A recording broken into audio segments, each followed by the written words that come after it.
Wow, what a night of basketball, betting wise. I'm going to say this real quick. I wasn't very sharp today. Actually, I wasn't that bad today with my bets, if you guys follow me on Twitter. But I just got to say it loud and clear, man. The Clippers are soft as hell. The LA Clippers are extremely soft. And Kawhi Leonard will most likely leave them when they get eliminated. I'm not saying they're going to get eliminated this round, but once they get eliminated, because that's inevitable, it's going to happen. That team is extremely soft. They have a bunch of fake tough guys on that team. And as I was telling my boy E-Man, I said, man, trading Lou Williams, who gets you buckets in a playoff game, for Rajon Rondo, who it's well documented. If he doesn't have Anthony Davis, he is not the same playoff Rondo that a lot of people like to just blow out of proportion. I got my boy Ty on. What's up, brother? How you doing? Doing good. Catching these crazy NBA playoffs games. I mean, obviously today we got to see the Clippers go down again to that boy Luka Doncic. I think it is very fulfilling to see, especially after last year's bubble. You know what I mean? They try to bully that boy Doncic without Porzingis, and look, he just dunked on that boy Morris today, so he know what time it is. And hey, just like that boy down there in Portland, you know what time it is. Big facts. Big facts. Luka is, as you like to say, their daddy. Luka Doncic is their daddy, man. And not only is he a great player, but he's exceeding expectations right now. And he's leading, unlike Kawhi, unlike Paul George, who, again, I have to ask the question. Ty, I have to ask this question. Is Paul George, or can Paul George be your second best player on a championship team? If that team has LeBron James, maybe, but no. Okay. Kawhi Leonard needs a team around him. I mean, that's what he had in San Antonio to get himself a finals there. And we can't lie, that Toronto team was deep. That boy Fred VanVleet showed up, and whether it was Siakam stepping up, or they had guys like Marcus Gasol on that team. So they just had that camaraderie, especially with Serge Ibaka, Kyle Lowry. They had pedigree guys, and so you look at a team like the Clippers that mortgage the whole future for a guy like Paul George. I mean, I don't like the fact that they're giving away several first-round picks for a guy that has a nickname like Pandemic P. It just doesn't work. I mean, they gave up Shea Gilgeous-Alexander, who is an animal right now. That kid is going to be so good. I'm extremely high. I know a lot of people don't get a chance to watch him because he plays with the Oklahoma City Thunder, but that kid is a star, and I am very bullish on him. I understand the move. You get Kawhi, or that was kind of a contingency to get Paul George, and I love Paul George, but I'm starting to think that I don't think he can be your second best player on a championship team. Maybe it's an overreaction. He's extremely talented. He's as talented as they come, without doubt, without question.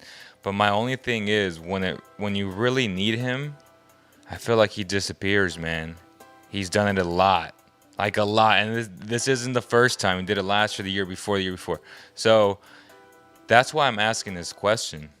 But like you said, maybe unless he has LeBron James, maybe he can be your second best player. But even a guy like AD, to me, AD will never be the guy, like the number one guy. He needs to have a guy like LeBron James. That Nets game, it was over in the first 2 minutes of the game, honestly. They took care of business. That's what great teams do. The Brooklyn Nets are the team to beat. Now, I'm not saying they're going to just run over Milwaukee, because I don't think they will. Milwaukee is a hell of a team. Milwaukee will probably lose a game or two to the Heat, because the Heat are so well coached and they're super tough, led by Jimmy Butler. But they're going to beat the Heat. And I just hope they're not too beat up that when they face the Nets in the next round, because the Nets are going to be well rested. They're going to sweep let's be honest, they're going to sweep the damn Celtics. So what did you think about that game? I mean, just like you said from the get-go, you know what I mean? Having those three all-star guys, it's crazy that they haven't played together for that long, but, It seems like, as soon as it's playoff basketball, they know what time it is. And, let's talk about the resurgence of Blake Griffin. This guy all of a sudden puts a Brooklyn Nets jersey on, and he's back to Clippers for him. You know what I Yep. mean? So I think two key guys that a lot of people undermine about that team, aside from their three perennial all-stars, Blake Griffin and Joe Harris. You got a guy down there in the paint that's able to get you dunks, and you got a guy outside that can knock down open threes. So, you know what I mean? At the end of the day, you got your eyes out on three all-stars, and then you got, all these different X factors. So, yeah, they're going to be a team that's tough to play in the East. But, I mean, with that said, another team we can't forget about, the Philadelphia 76ers, man. They're a big team. I know we've been high on them. And just looking at the bracket, assuming that, they're able to get past the Wizards and, whoever comes out of that Hawks-Knicks series, it's looking like the Philadelphia 76ers are going to be the favorite. So they have no reason to be back in that Eastern Conference conversation. Oh, they'll be there. Yeah, the Sixers will be in the Eastern Conference Finals, and they'll be probably well rested. Whoever wins out of the Hawks-Knicks series, they might get a game, maybe two against the Sixers. I don't see two. Definitely see one. So the series to watch is the Nets against the Bucks in that second round, and we understand that whoever comes out needs to come out healthy. And I just feel like it's gonna go 7, in my opinion. Like, the Bucks are that good, and if you watch the Bucks this year in comparison to last, just the additions of Drew Holiday, Tucker, who isn't a huge contributor, but just that toughness that even a guy like Jay Crowder brings to a Suns team like that, that's much needed, man. Like, those type of ride and die guys on the basketball court, that brings that experience, and that's what the Bucks didn't have last year. So you add a guy like Drew Holiday, who's a phenomenal defender, and then to me, Chris Middleton, one of the most underrated players, or underappreciated players for sure in the NBA. That dude is a bucket. He's clutch, and he's their go-to guy. I'm not afraid to say that. Obviously, Giannis is the MVP and the best player, but Chris is their go-to guy down the stretch, bro. Leo, would you rather have Chris Middleton or Paul George? Oof. Right now, Chris Middleton, without question. But and it's tricky, obviously, because Paul George, just on paper, you see the accolades, you see the body of work that when he's on, again, he's one of the most talented players in the NBA, but I would take Chris Middleton. What about you? I would probably have to say the same because I feel like, down the stretch when you really need a bucket, at the end of the day, Chris Middleton closes for that Milwaukee team for the reason. There's a reason why they always finish in the top 3, you know what I mean? This guy's clearly not just a nobody. And, while Paul George, I kind of see him more so as like a highlight player. He'll get the dunks, he'll cross the guy over and things like that. But, in terms of doing things between the lines and really having the intangibles, when it comes down to playoff basketball, you got to show up. And, I mean, you see it in the guys just like LeBron today, you know what I mean? Like, these guys just do it day in and day out. And, obviously, I'm going to say it again, it's not playoff P, it's pandemic P out here. Yeah, A-Stone 8 makes a great point. Drew Holiday is the best matchup to face a guy like Kyrie Irving.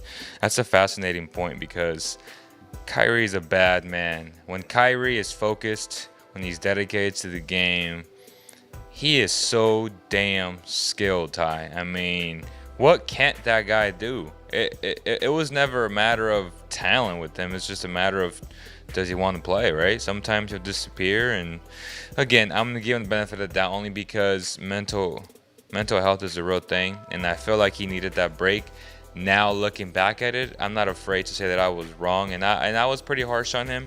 But ever since he came back from that, he has been on fire, and he's a dangerous nuclear weapon to have. Besides Steph, to me, he's the closest thing to, like, oh my God, he's so skilled. There's nothing he can't do. Like, to me, Steph is still the best player on the planet right now. But Kyrie, I mean, he's right there. He's that good. And obviously, not the level of shooter, but anything else, may be a better finisher. The handle will always be up for debate. People love Steph. People love Kyrie. But, yeah, Drew Holiday, bro, he's physical. He's tough. He's strong as you know what. I mean, he's going to be a nice matchup. And that's what I'm saying. Like, his addition has really changed the complexion of this Bucks team to me, and that's why I'm not. I think the Nets will beat them ultimately, but if they get one injury or if they don't play their A game, the Bucks will beat them. You know what I'm Yeah. saying? I mean, they have that playoff experience. And then, just like you said, Drew Holiday adds so much to that team. Aside from just defensive pedigree, a big knock on Eric Bledsoe is the fact he can't knock down those open threes by Giannis when he's over there in the corner. So Drew Holiday can hit those shots. And an interesting point that I wanted to bring up was the fact that if Drew Holiday is this guy that is a top five defender, some people would say, and that he's that important to the team. How much did he sign for annually? What, around like 30 mil a year or something like that? Yeah. With the recent reports of the New Orleans Pelicans, having turmoil within the organization, especially with Stan Van Gundy, does it kind of beg the question? It's like, especially where the Pelicans were with their young team, do you think they regret trading away a guy like Drew Holiday that could have potentially made them give a playoff push, or are they just kind of like happy with their draft picks that they got back in return? First of all, if anybody has listened to me for a while, I'm not a fan of Stan Van Gundy, and I knew that whole marriage wasn't going to work out, and it's already after one season. It already seems like it's fuming and headed in the wrong direction. And these reports came from my good buddy Sam Amick from The Athletic, so obviously he's in the loop of something, like he has the right information, so he's not making this up. And it's unfortunate because I like David Griffin as their GM, but at the same time, it's besides when you look at the roster, I feel like they're very talented, but Stan just, I feel like he's a lot like Mark Jackson, like these guys that are older coaches who had success, but hasn't been able to really translate to this modern NBA, and I feel like that's the case, and it just seems like some of the players aren't gelling with what he's preaching. Now, Tom Thibodeau is a guy that's, I guess, old school, but his identity is defense. And I think that's the big distinguishing factor right there, that because his identity is defense, anybody can play defense, you know what I'm saying? Like, it's just a matter of effort and understanding the scheme. So, and if you're tough, you're going to play hard-nosed defense. And that team obviously takes after their head coach. With Stan, his success with the Magic, with Dwight Howard, pretty much, I would say, like, kind of the pioneers of the 5-out offense, right? Where he had a bunch of shooters, Turkoglu, Rashard Lewis around Dwight Howard. But other than that, though, I'm trying to think, like, in what way did they think that he would work out with this young team? Like, makes no sense to me, Ty.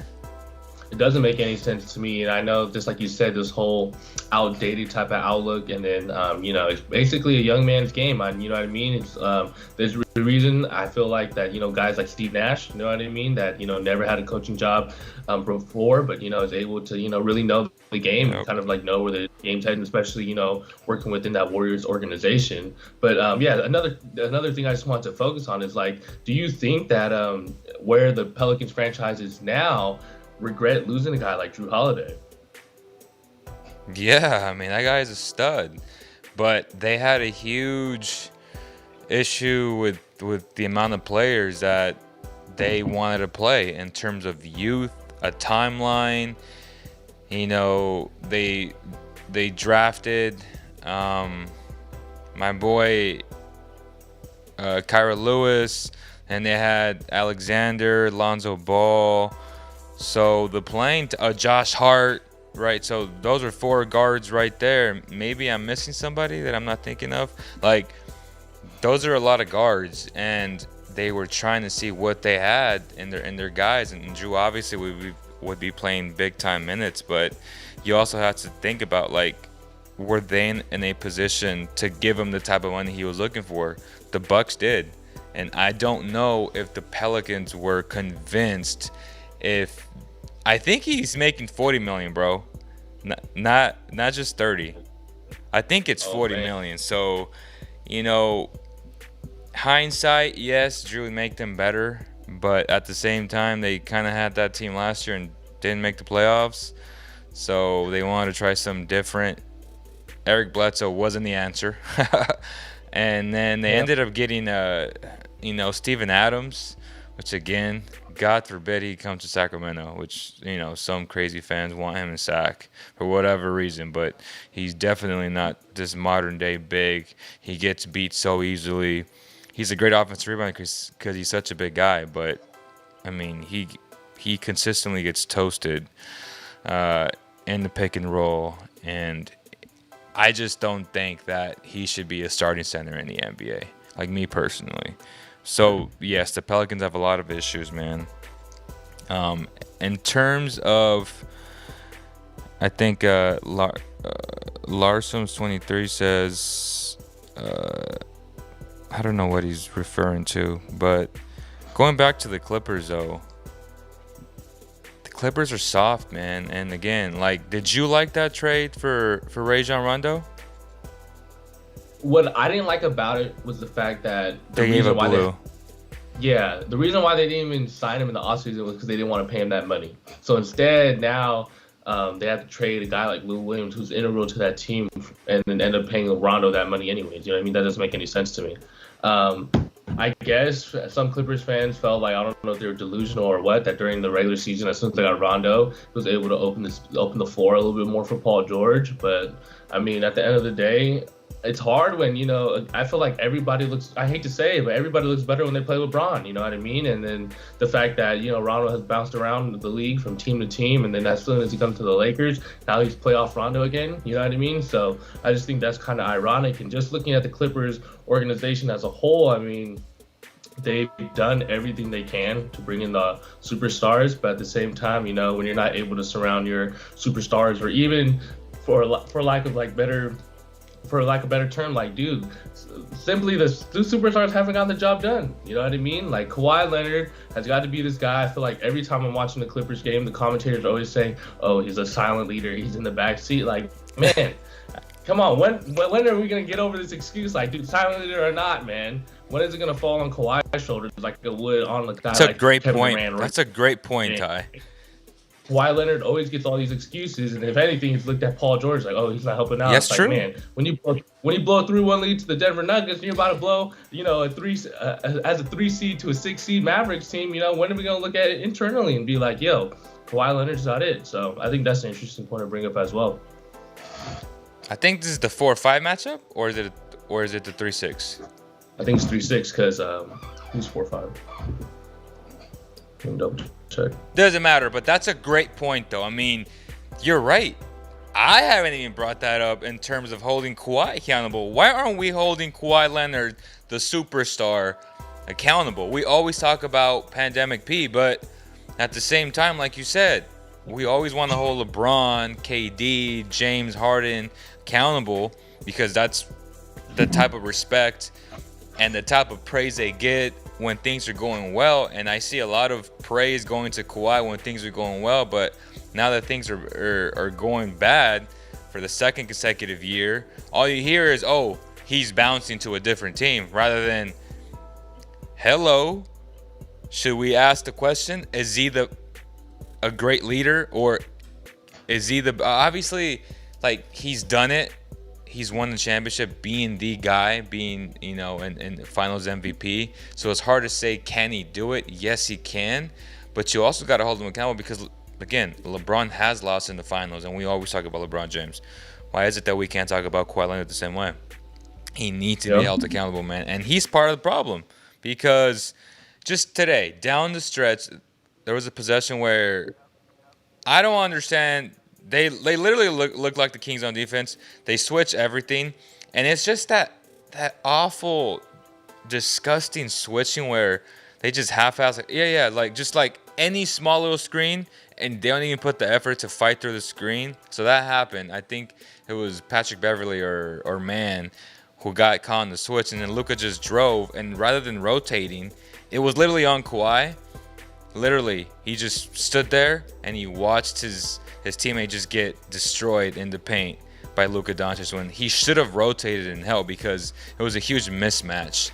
And then the announcer Hayward it was like, oh, he literally sugarcoated it, and he pretty much said, that could have been Kawhi's rotation or the other guy. I'm like, bro, no, just say that's on Kawhi Leonard. You're right. Like they literally treat Kawhi, and they make so many excuses for this guy, bro. Like it's frustrating. And thank you for bringing that up, because again, I'm part of the problem too, because I don't ever hold him accountable. Yep.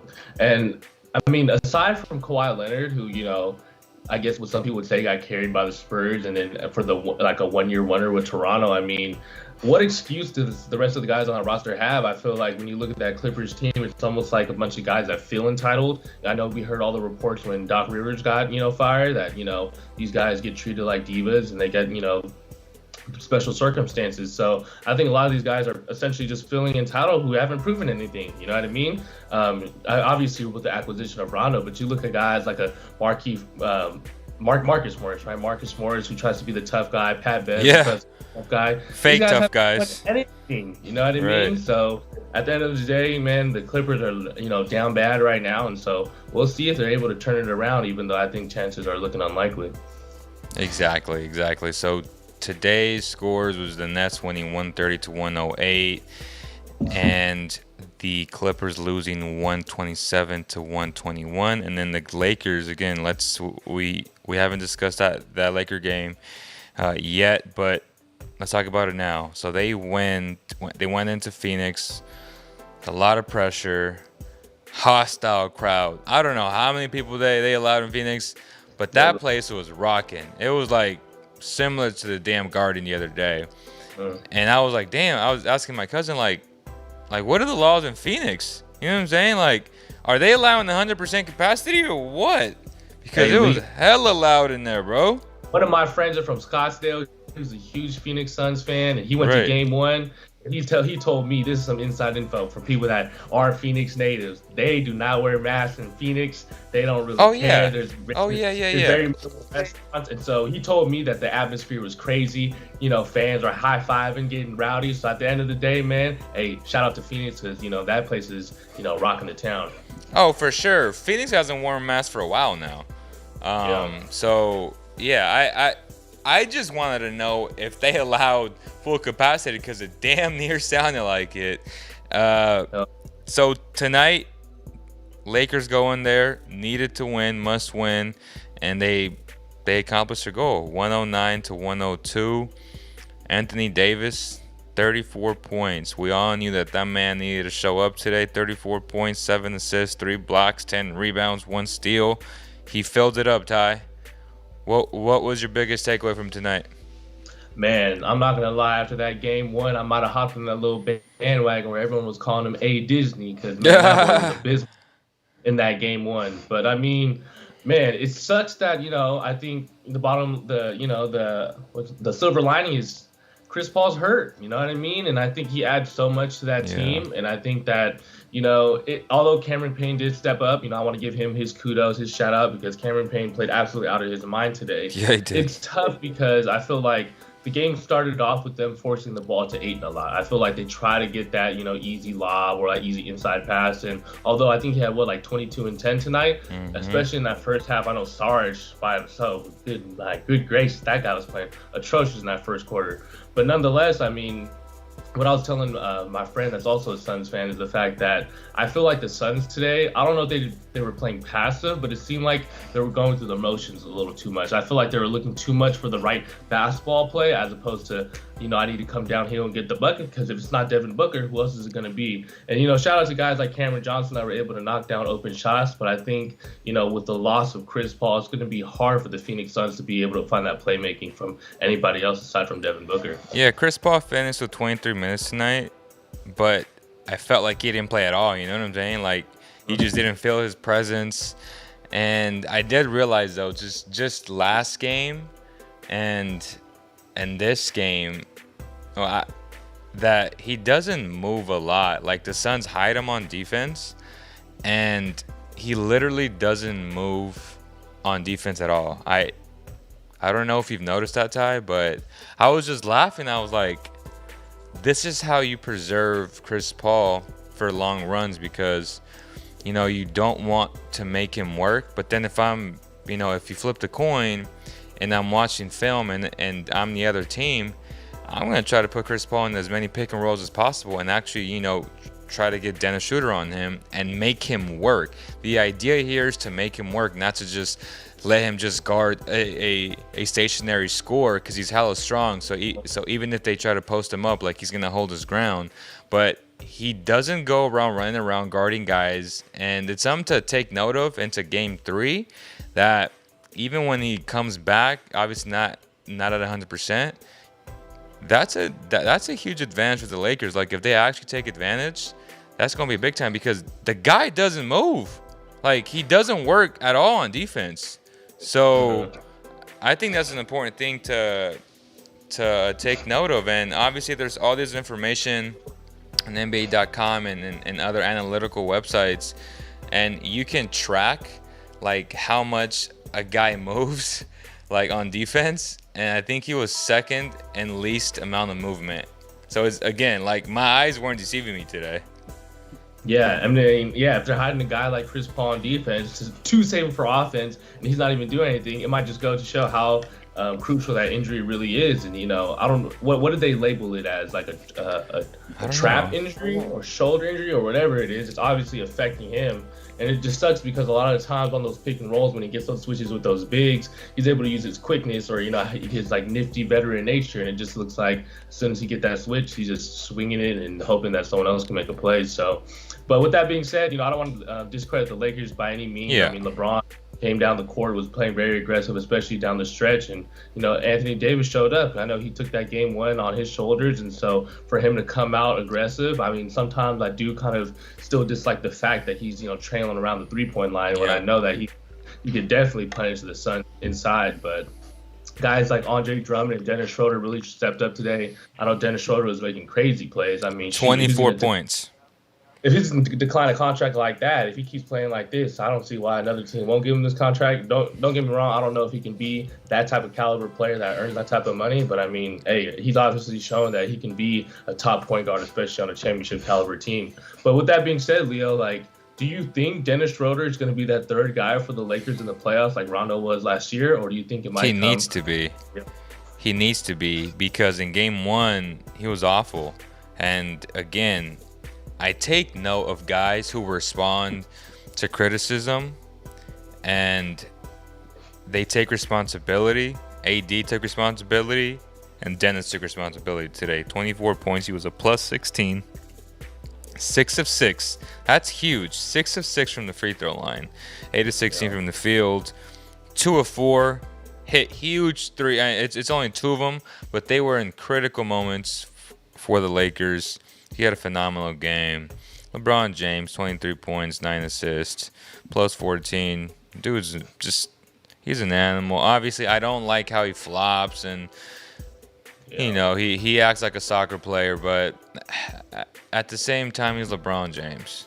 So we kind of give him a pass there. But it's very annoying when anytime he feels contact, he puts an extra oomph, right, to everything that he does. He tries to sell it.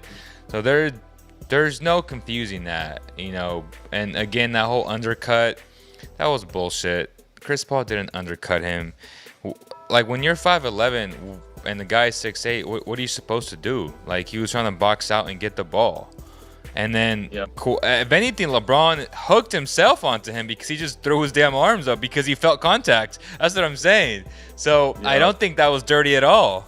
But people want to make it about that. I'm like, no, like, Chris Paul didn't intend to, put his ass on the ground. Like, he fell to the floor hella hard when he didn't need to fall like that. You know what I'm saying? Yeah, 100%. I mean, the one thing about LeBron is, without the flopping, you wouldn't be able to discredit his greatness so much. But hey, just to be honest, if you were LeBron James, would you not take advantage of those type of calls? Yeah. And at the end of the day, I mean, he gets them. So I just like you said, I really just like the ones where like a swipe will come across his face. He's like, come on, guy. Yeah. But tonight he definitely really stepped up. I remember, I think it was with a minute left when he hit that dagger three. You know what I mean? Like it was going back and forth, and so LeBron's that guy who's making tough shots today. And if any of the teams know that he's eliminated from the playoffs or even championship contention, it's that when LeBron gets shooty, he gets shooty, and you can't Right. stop him, especially with those turnaround shots. It's literally unstoppable. And real quick, great comment by Umit Takar. He said the Clippers paid Kennard $64 million to not play a single minute in the playoffs.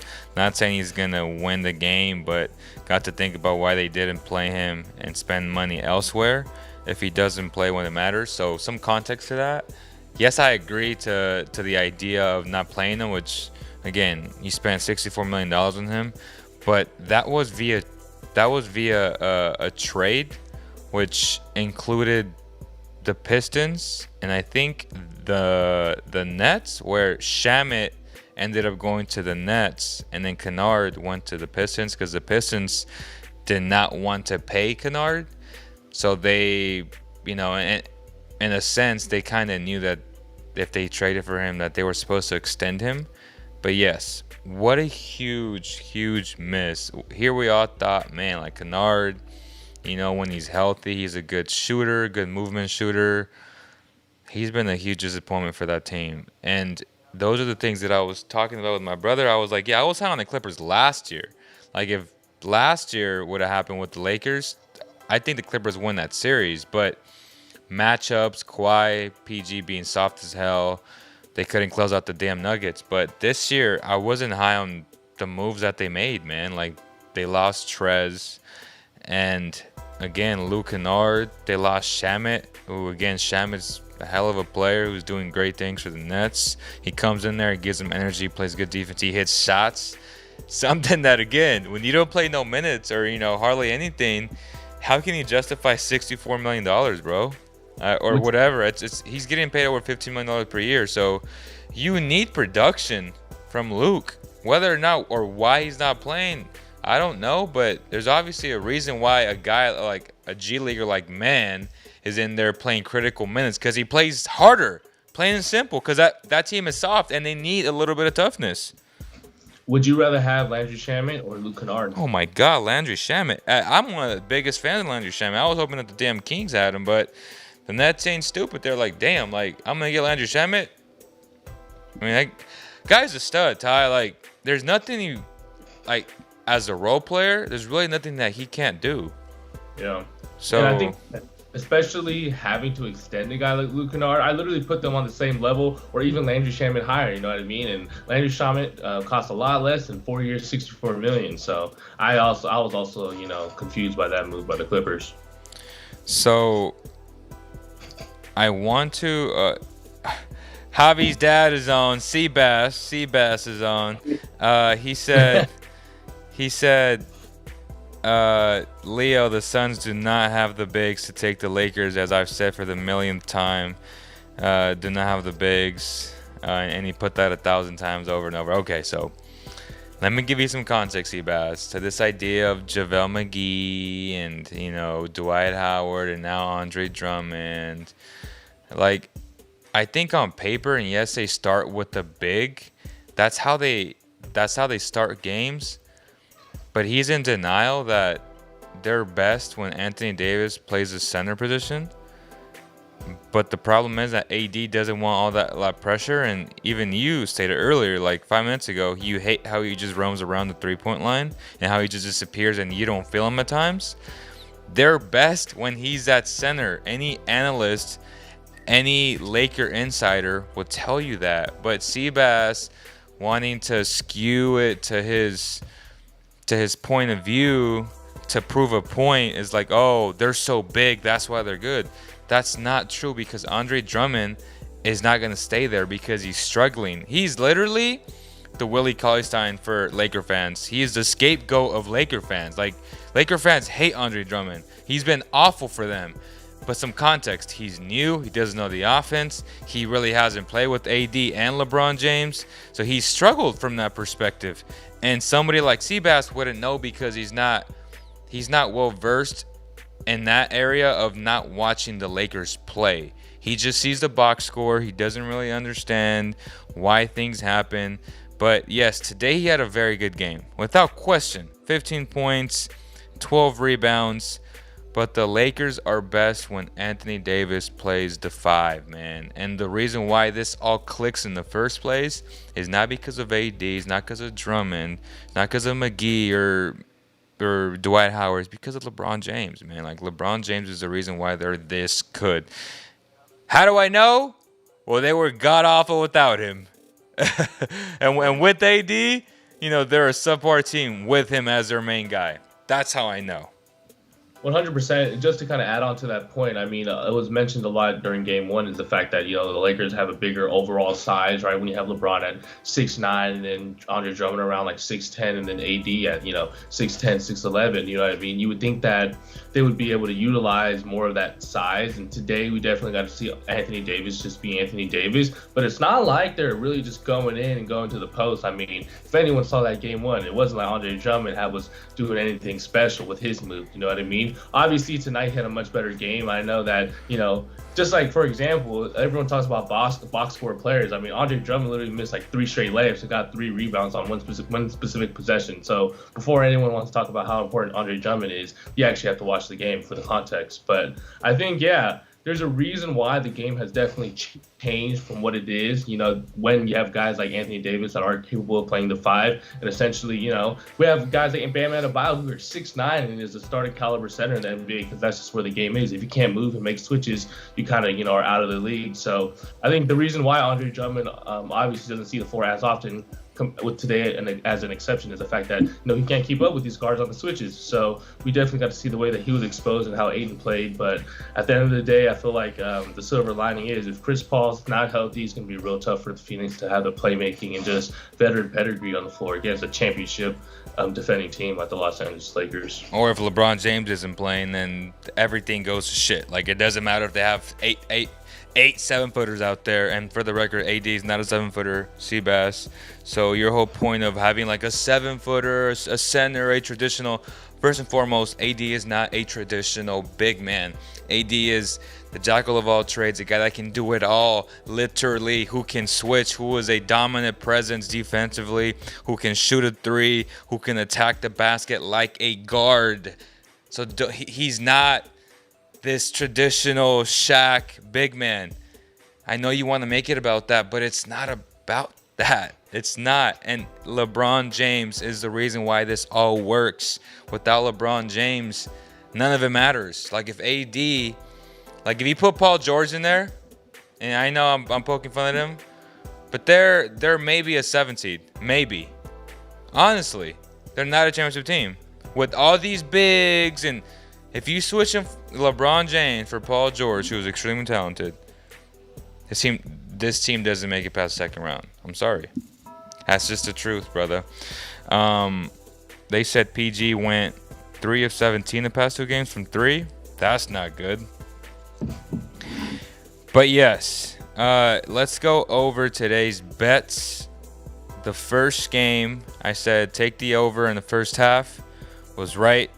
That hit, and then I went back and I just met him in the middle. So when they had a high scoring first quarter, I also bet the under in the first half at 122. They finished, I think, at 119. So you hit the original pre-bet, which was 112, and then I also hit that in play 122, because at that juncture of the game, it seemed like they were going to keep on scoring, but I was like, you know what? I don't think the Celtics will keep on scoring. And that's how it happened. Second quarter kind of slowed down a little bit, so we won those 2. And then where it got tricky today was with the Phoenix Suns.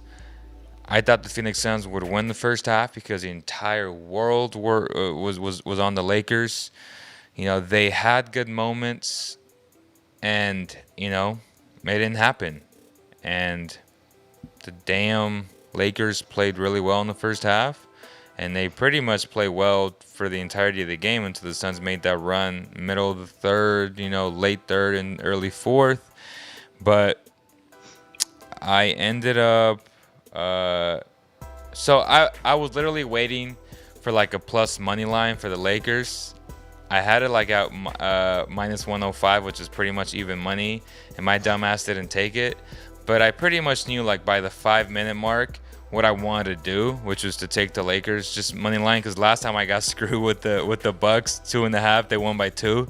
That was an awful feeling. Because again, I knew and I told you guys to take him at 1.5 or even money, and you had that a lot, right? In game 1, not game 2, because game 2 was just god awful for the Heat. And literally, real fast, Ty, I literally took the Heat plus 28.5, and they were down by 26. And they allowed a 6-0 run at the last minute to like a bunch of like third stringers. I literally chased them the whole game with big spreads, and they lost by 34 points. Man, the Bucks like third string team was clamping the Heat. So but they had Belita, they had Hero, they had like actually good players out there. And just could not get a bucket. And goodness. They could not lose by 28 or less. That was crazy. I was so upset.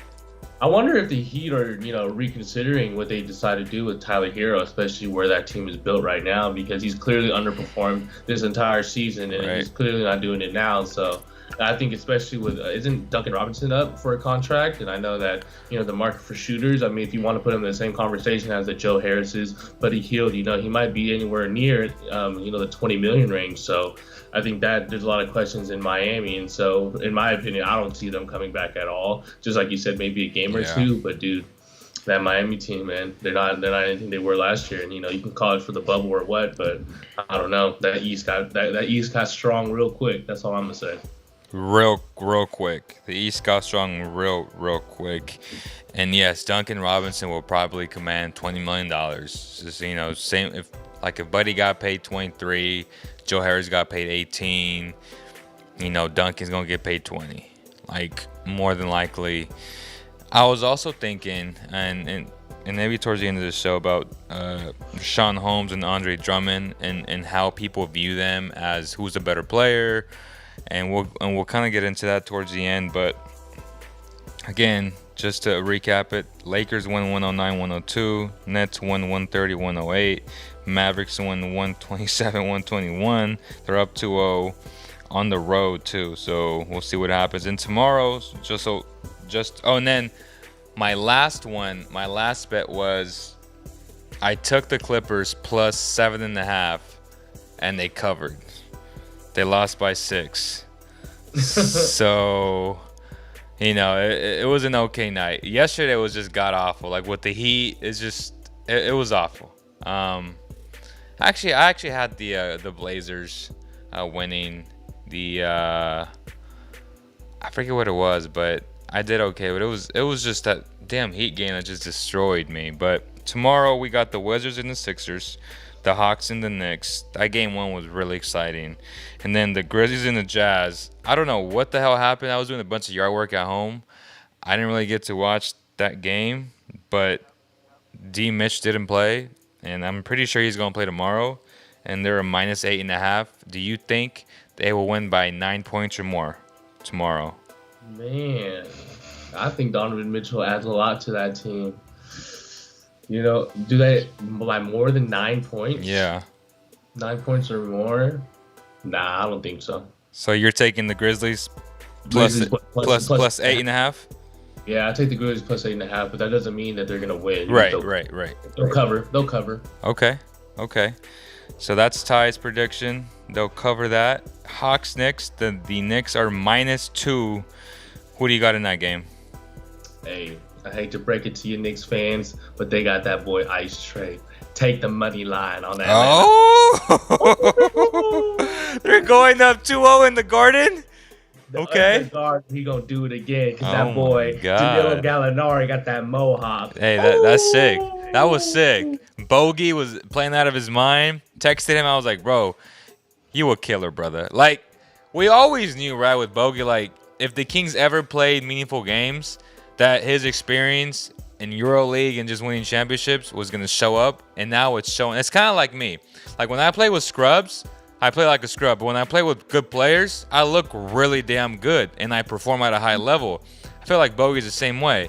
Like, if you put a good team around him and the culture's right, Bogey's going to perform, man. And the guy, as one scout once told me, he has big balls for, like, big moments. And he really does. Like, hit a huge shot Sunday, and I'm just so happy for that guy, man. Like, he worked so hard, and he hated losing the sack, man. Like, he tried his best, but, the culture ain't the best, as we like to say. So you got Ice Trey, money line, and then Wizards, Sixers. The Sixers are -8. Do you take the Sixers -8 or the Wizards +8?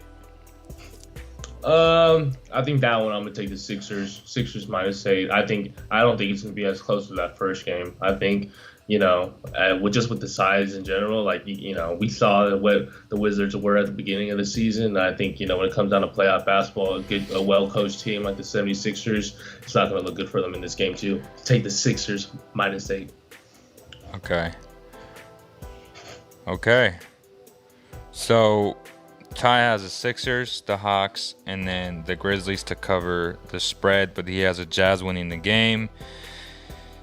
Like I like to tell people in that first game, I wasn't sure how the Wizards were going to come out. They came out strong, but then the Wizards controlled it, and they made it a game towards the end. If I can maybe get the Sixers at -6.5, -5.5, if the Wizards, so I'm hoping that the Wizards go and they lead early on and they get on the crazy run, because eventually the Sixers will wake up, because that's just what the better teams do, right? Like that's what the Nets did with the Celtics in game 1. They stopped playing around, just like the Lakers started playing with the Warriors in the first half.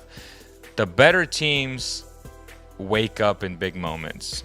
So if you can, again, I'm more of an in-play better, and but if I had to pre-bet, yes, I agree with Ty. I think -8. They'll probably blow them out tomorrow. And then but again, I'm gonna wait, and you guys can follow me on Twitter for my live tweets and see. Again, I like to watch the game, get a feel for it, and that's how I like to make my bets. And then, so with the Clippers today, like I waited till I got them at 7.5 when they were down by 12. Like I was patient enough to wait, because I understood that they had one more run in them. I wasn't like 1,000% sure that they'd cover 7.5, but I kind of figured that they would make the run, because the Mavericks don't play no defense. But I was like, you know what? They still got something else in them. I just didn't expect them to win the game at that point no more. I was just hoping that they covered, and they barely covered by the, what. So the Jazz, man, like, look, the Grizzlies, they're tough as nails. Like, both you and I agree on that. Led by John Morant and now Dylan Brooks. I mean, that dude is a dog. Like, that guy is waking up, and it's nice to watch him play. And I may have to agree with you, man. Like, they're just in a very good place right now. Like, they're just in a nice rhythm.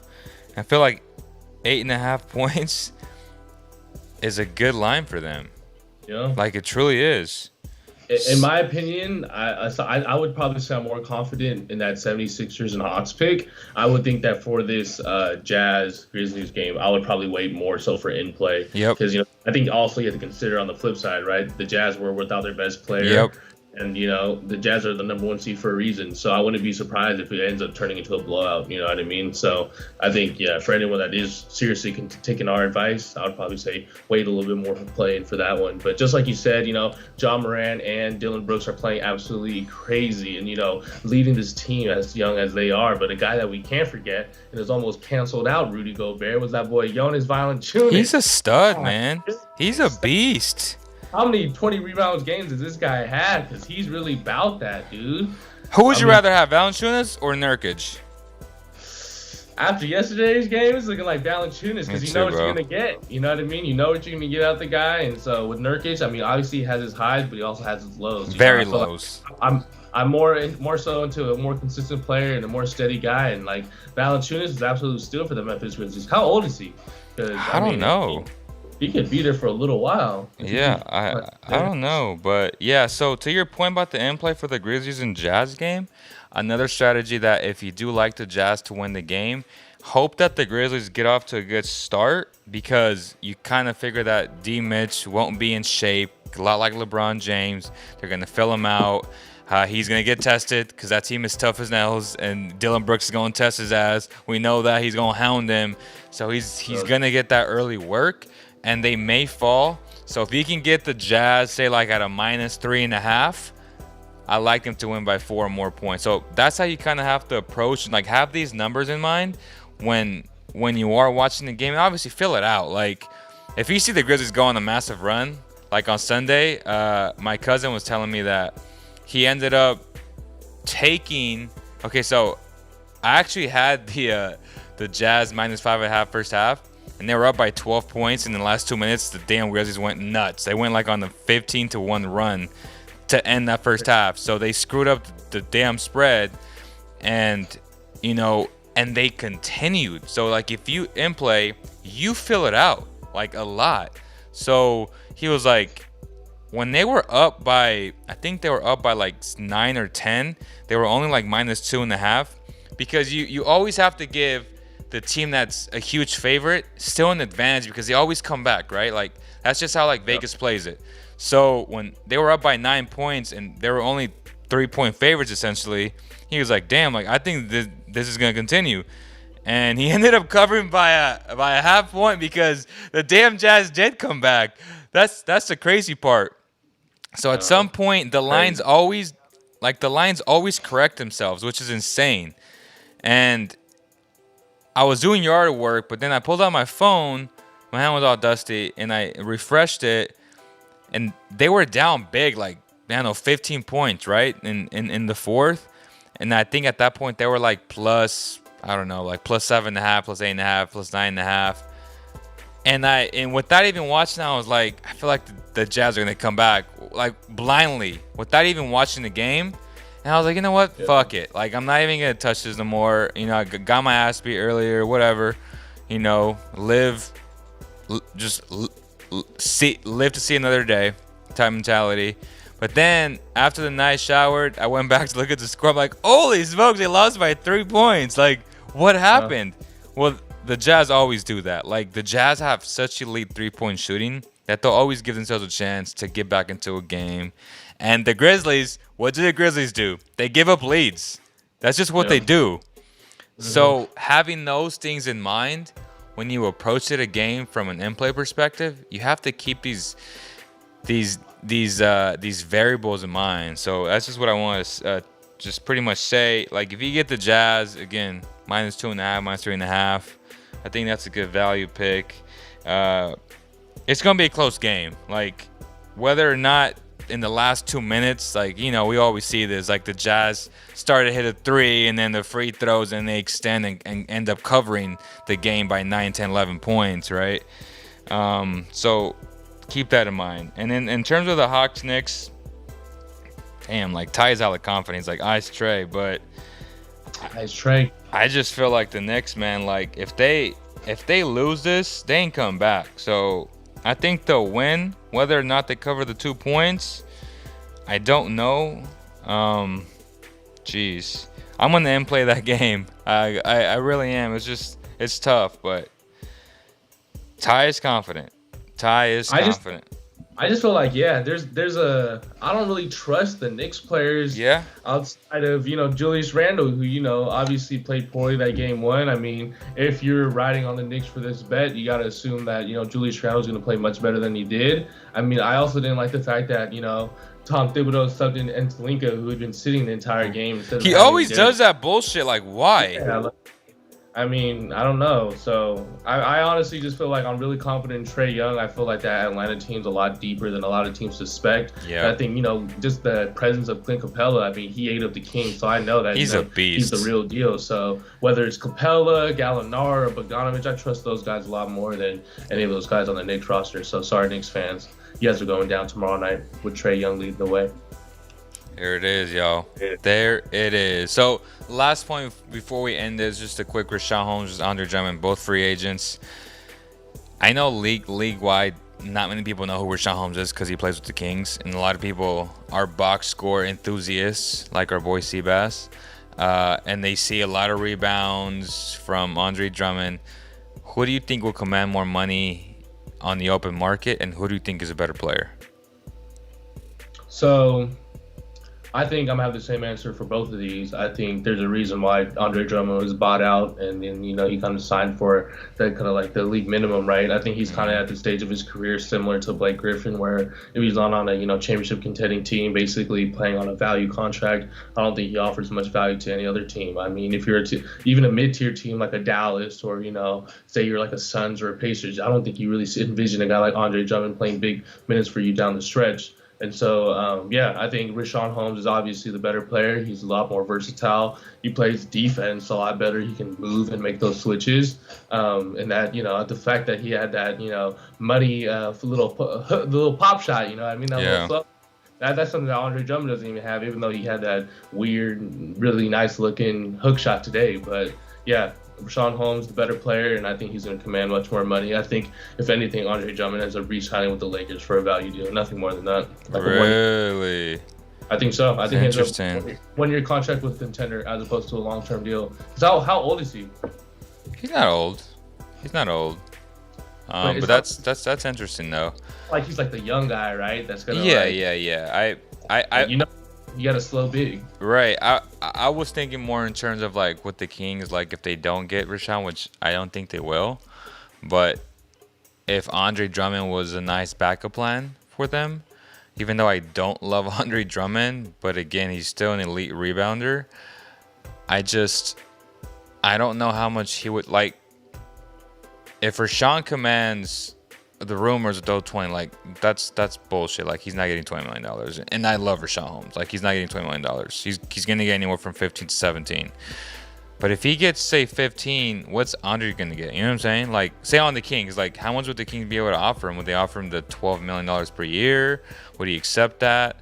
I think these are all interesting things to really think about heading into the offseason. I also want to say that tomorrow I'm releasing the first prospect breakdown on this channel. I did plenty in 2018 in that Luka draft. I was super keen in that draft. Had a lot of insight on that draft. I was super confident on my big board. I'm really diving deep into this draft as well. I did in 2017 as well. Did not in 2019, did not in 2020. So I'm back after a 2-year layover. You're going to get in detail breakdowns on these prospects. I'm going to aim for at least 15 to 16 breakdowns because these are long form videos and they take a lot of time, obviously. But tomorrow, the first one, I'm breaking down Jalen Green, who I think is the most interesting prospect in the draft. After that, I'm doing James Bouknight. After that, I'm doing Keon Johnson. So 3 shooting guards right there. And I like them a lot. I like all 3 a lot. Obviously, they all have different types of weaknesses. James Bouknight is a bucket.